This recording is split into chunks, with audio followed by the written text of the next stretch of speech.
Hello. Today, you will hear a story about a man's revenge. I have lived in a private house since childhood. These memories from childhood pleasantly warmed the soul. We had a big yard. His father constantly ennobled him. We also have a bathhouse and a gazebo. Then there was a special area for barbecue.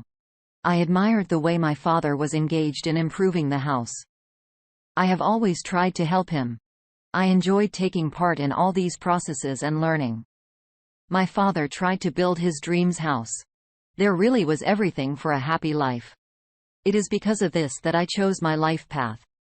Initially, like my father, I worked in a construction company. I earned not bad money, saving money for my future. I remember one evening I was walking along the city alley. A frightened girl ran up to me. "Young man, excuse me, please, can I ask you for help?" The girl asked anxiously. "Yes. Of course. What happened?" I asked. "I just got robbed." The bag was snatched right out of the hands and there was both money and a phone. "Can I use your phone to make a call?" "Of course. Yes. Here. Hold the phone. Hello, Misha? Do you hear me? I just got robbed. Can you pick me up from here? I am in the city park near the first monument. Have you left the city? I got it. Okay." The frustrated girl handed me the phone back. "Thank you, young man." "Girl, let me give you a ride. Where do you need?" I offered my help. "If you would give me a lift towards the shopping center, it would be just fine. I live near there." "Sure. No problem. Come on. My car is standing there." That's how I met Layla. I drove her home that evening, and we got into a conversation along the way. It was so easy to communicate with her as with anyone else, although we had known each other for a couple of hours. After that, we agreed to meet again. Our communication continued. And now more than 16 years have passed in marriage with Layla. I still loved her and cared for her. I like making romantic surprises for her even though I was tired as hell at work. But like in any other family, everything was not perfect in ours either. "Layla, of course, I'm not a foodie, but could you have made something different already? I have been eating this boiled beans for the second week already. Look at him, and I'm tired of you working hard at your construction site for days but you really don't bring normal money." "What do you mean by normal money? I make pretty good money, and I'm damn tired, but I still try for you." "What are you trying to do? Sitting in the same place?" He cooked dinner for me a couple of times and gave me flowers to a romantic. "Layla, aren't you ashamed? I think that quite often I give you pleasant surprises, only you have noticeably ceased to appreciate all this. You don't work anywhere and tell me what to do. Everyone do not boil. I just want you to start changing something in this life. Darling, I'm working on it. You know what? Are you talking about your holiday complex? Excuse me. Of course, maybe you are a good builder, but I doubt that you can organize such a thing. Forget me for being blunt, but I think that you will simply spend all the accumulated money in vain." "Well, thanks for the support." I freaked out and slammed the door. Of course, this was not always the case. There were many pleasant moments in life. It's just that the older we got, the more prudent Layla became. She spoke to me more and more often harshly and rudely. I didn't understand what it was about. But I did not give up my idea. I was confident in myself. It was my dream. And finally, I built a great recreation complex. There was a great sauna, a chic gazebo, a guest house, a beautiful lake, a picnic area, and many other details that I carefully worked out. I looked with admiration at the work I had done and was proud of this place. Layla also changed her mind. She became more loyal, especially when this complex began to bring in good money. I hired staff to take care of the customers and keep the place in order. We started a completely different life. I stopped working day and night at a construction site. There were worries in the new business, but they were much more pleasant than before. Layla immediately felt like the lady of this place.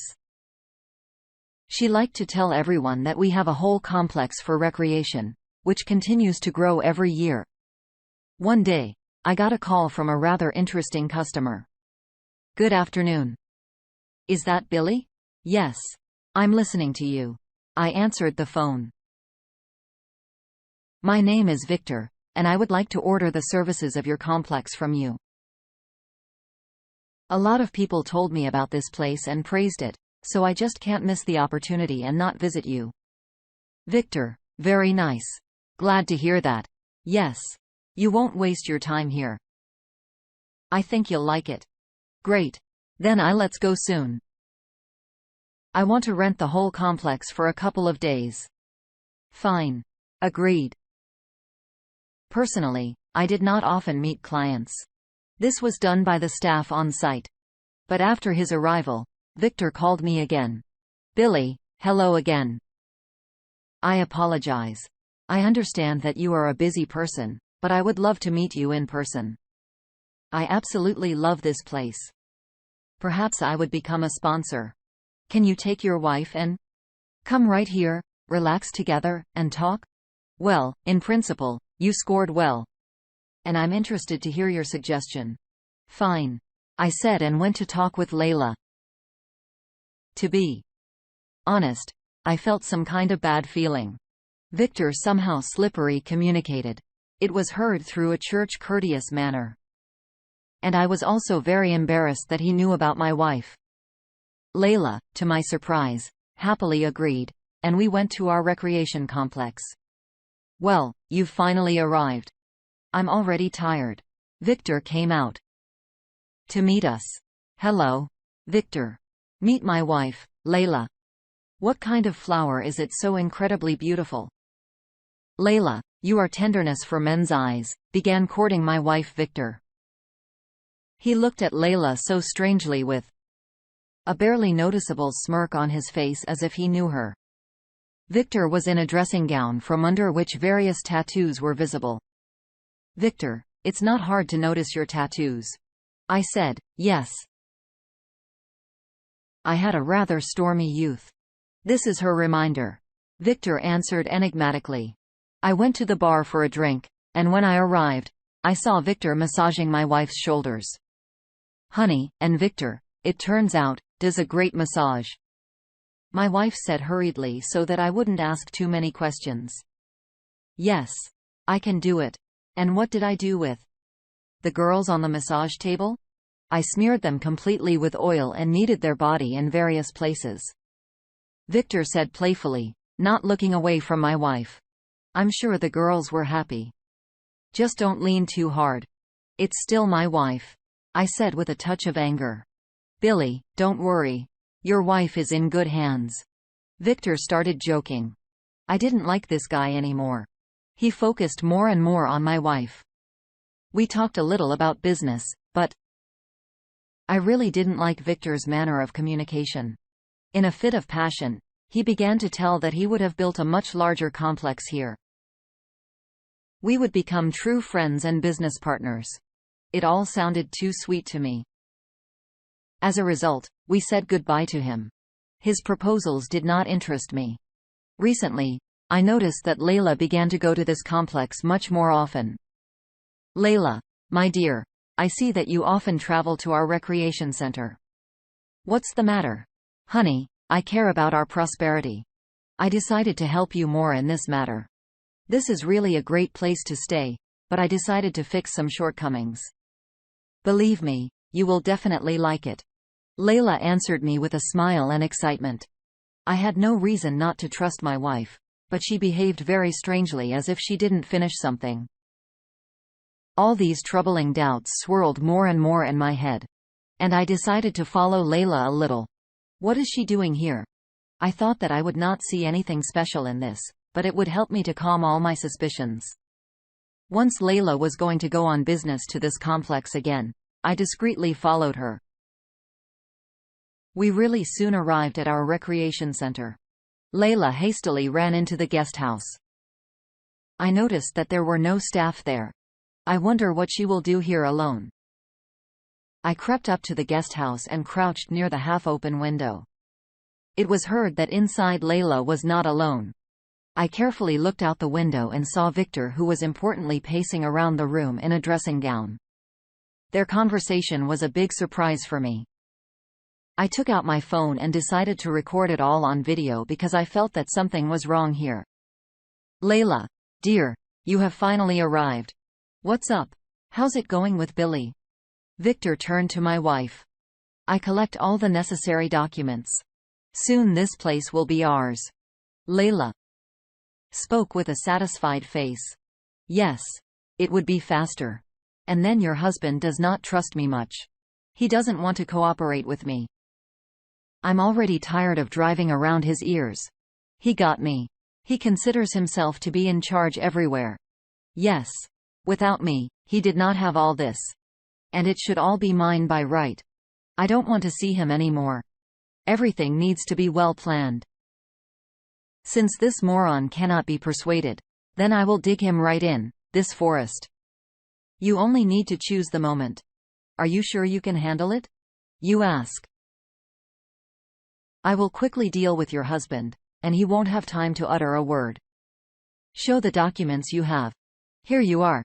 Layla handed over the documents to this bastard. Great. With these papers and my connections, we'll get you a gift deed in no time without the bastard. His place is right in the ditch. Now let's go to the sauna.